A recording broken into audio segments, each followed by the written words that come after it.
International Trade Commission has issued a ruling that could potentially ban Apple from importing Apple Watches to the US.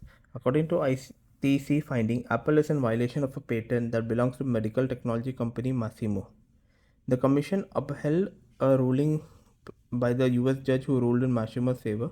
The patent in question is for light-based pulse oximetry technology or blood oxygen tracking on Apple Watches.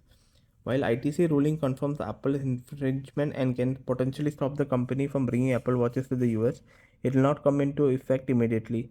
The decision now faces a presidential review and could be followed by possible appeals by Apple. The Biden administration will have 60 days to veto the import ban on Apple Watches. However, as Reuters say, US presidents have rarely vetoed bans in the past.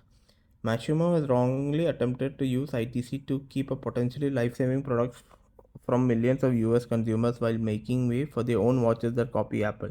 An Apple spokesperson said, while today's decision do not have an immediate impact on sales of Apple Watch, we believe it should be reversed and we will continue our efforts to appeal.